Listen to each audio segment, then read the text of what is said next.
What's up, everybody? We're the Hills Maniacs, and this is the first episode of our brand new series simply titled Talking Crap. The series where we go through and pick out something from the world of entertainment that we think is a load of utter dog turds. Today's topic of interest: who is the crappiest character in the Marvel Cinematic Universe?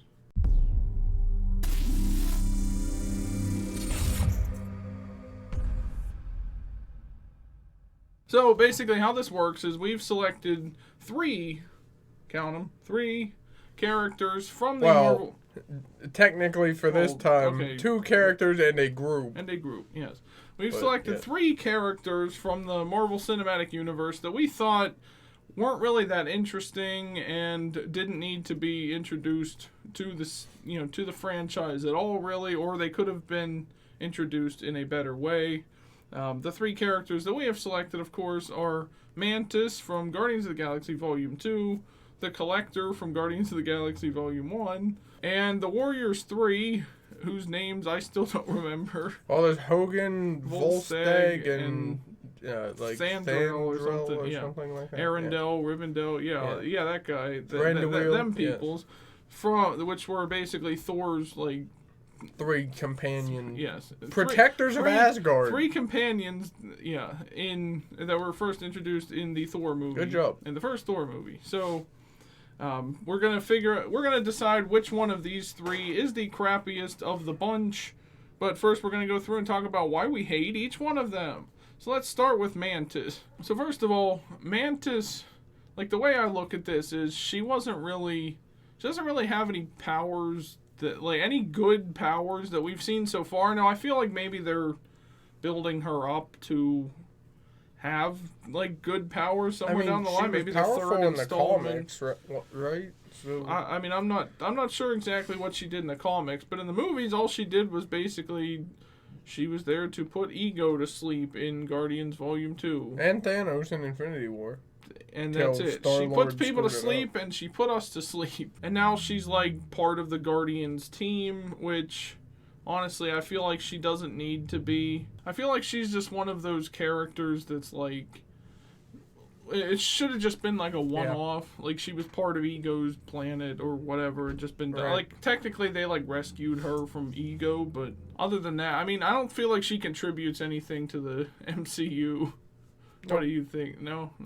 Nope, nothing. I don't see her, really doing anything else. That's what I said. Unless they somehow build up, they give her more powers in, the upcoming in the third Guardians movie or something. But, maybe it's Wanda Maximoff. We didn't get the full potential of her powers just yet. Mm-hmm. But Mantis is just that character that, I felt was more like a comic relief. See, to me, Mantis is the Sharknado to the MCU's Jaws. Ooh. And she is just one of the crappiest characters. And it could be because we haven't seen her yet, or it could just be because she's just a pointless character anyways. But let us know what you guys think about Mantis down in the comments section as we move on to discuss the Collector. Benicio del Toro does a great job playing the Collector. Yeah. And I don't know if there's a bigger role for the Collector in the comics. But the 2 things we saw him do in the MCU, other than being the first person to really describe what the Infinity Stones were, because I think, didn't he tell the Guardians about the Infinity Stones?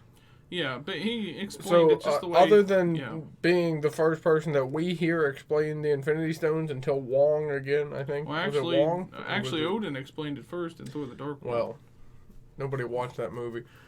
But other than that, I got nothing. You'd think, his big, extensive collection that he has or something would have played some kind of role in, protecting him from Thanos. Could have made him, the most powerful person in the galaxy.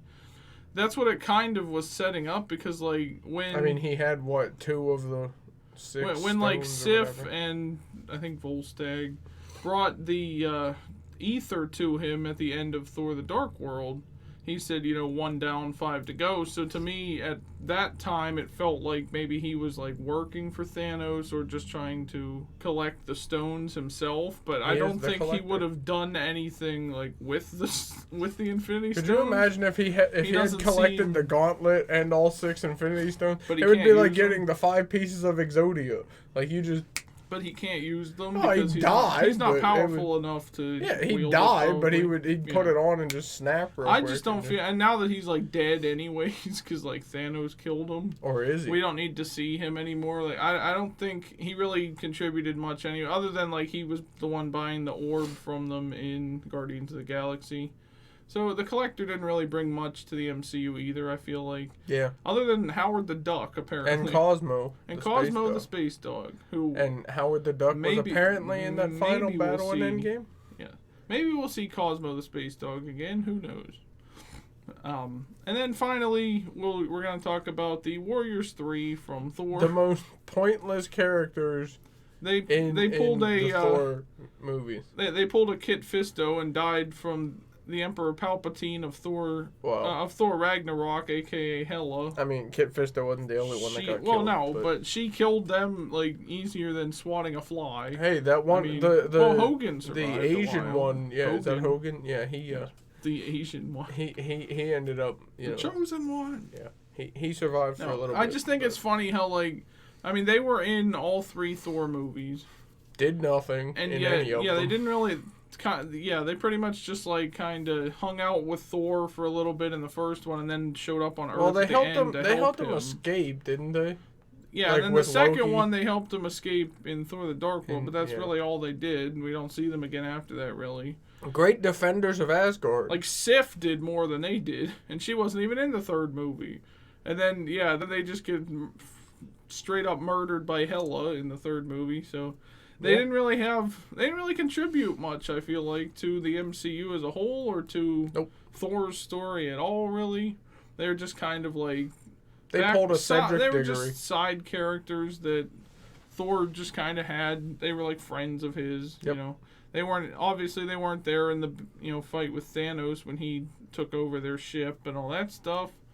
Because they were killed by Hela before that. So they didn't really do much to actually protect Asgard. I mean, even Heimdall, did more to protect Asgard. Yeah, that's because Heimdall is cool. I don't feel like he really did much, That's because Heimdall is cool. That's why. So the Warriors 3, I don't feel like... Yeah. I hope we're obviously not going to see them anymore. And they weren't really that important. Well, we might see Sif again. Well, but they weren't even that important, in Thor Ragnarok either, because they were killed instantly by Hela, in the first probably. Yeah, that's what I said. They pulled a Cedric Diggory. Yes. If you've ever seen Goblet of Fire, you know what I mean. Because now Thor has new friends and everything, and the Valkyries and stuff like that. And they're with the Guardians. It's to overshadow them anyways. Yeah. Now we're gonna discuss which one we think is the most deserving of the Crappy Award. Yeah. This is literally a giant poop. It's a giant poop emoji. # poop emoji. So, which one of these 3 characters do you think is the crappiest, making them officially the crappiest character in all of the Marvel Cinematic Universe? So far, at least. I'm sure, in the Phase 4, this is only across the first 3 phases, obviously. Yes. There's a lot more that I'm sure will come that everyone will hate and things like that, and we'll discuss those down the line, probably. But so far, out of the first 3 phases, these are the 3 that we hate the most. So which one do you think is the crappiest? Well, the person that I think should get the Crappy Award is the Sharknado to the MCU's Jaws. Mantis. Yay. So there you go. There's your award, Mantis. Yes, Mantis. That's what you get for being You finally did something. Yes. You did something, Mantis. Yes. You get the Crappy Award for the crappiest character in all of Marvel and entertainment. So there you go. That was our first recipient of the Crappy Awards. Let us know what you guys think down in the comments section. Did we make the right choice, or is there someone from the Marvel Cinematic Universe that you think was a lot crappier than Mantis? And be sure to like this video and subscribe for more. We're going to have at least one of these types of videos every week, starting this week, obviously. So stick around for episode 2 of Talking Crap next week right here on our channel. And we will see you in the next one. Bye, guys. Don't be a turd. Subscribe.